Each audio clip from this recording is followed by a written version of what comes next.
You're watching The Ugly Inside. Subscribe below. Welcome to our big match preview, and Saints look for their only second win in the league in 2017. Similar to our opponents on Saturday, we travel to the Stadium of Light and Sunderland.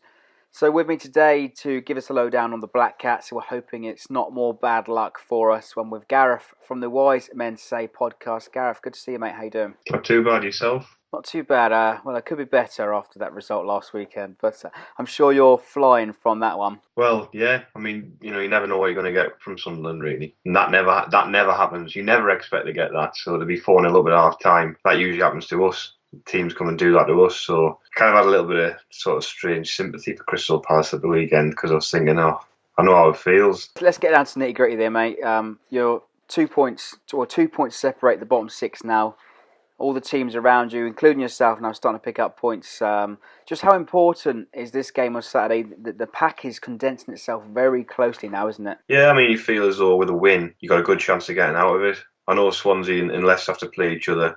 I'm not sure what the other fixtures are. I think Hull actually have got Arsenal away, so you'd hope that Arsenal would do a job there. But you do feel as though if we can win a game, we'll get out of the bottom three. Our record against Southampton at home in recent times isn't too bad, actually. I'm trying to think, I know you beat us last season with a penalty, but before that, I know you were 2-0 up in one game and we came back and to draw 2-2. Beat you in the cup at home a couple of times, and obviously under Advocat we beat you as well, which was a massive game, similar to this one in a way. And I know it was more towards the business end of the season, that one. I remember a 1-1 under when we had Di Canio as well to stay up, and I think you were battling relegation yourselves at the time and Puncheon scored. So I think shows how times have changed where you've moved to and where Sunderland still are, I guess. So, I mean, I think we're probably confident. Our home form's been pretty good. And it seems like every time that we speak, there's always a degree of pessimism around sort of the Mackems. But the 4-0 win at the weekend, 4-0 up at half-time, as you said,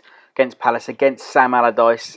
Put one over him. But surely it must give you a bit of optimism. First win in all comps in 2017. Can you describe it, mate?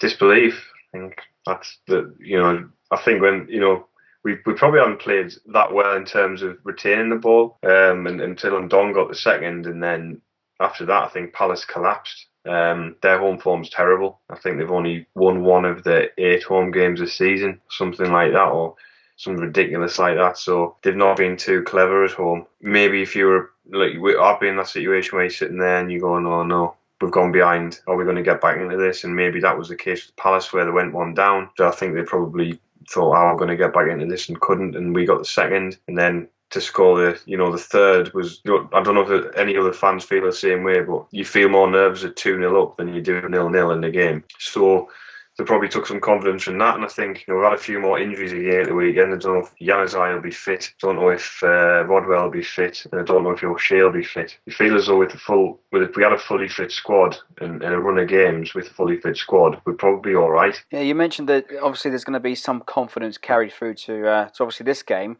What message would David Moyes give to the lads on Saturday to continue that performance? And I mean, what dangers can we expect from Sunderland against the Saints on Saturday? I think, the Jermaine Defoe is the danger.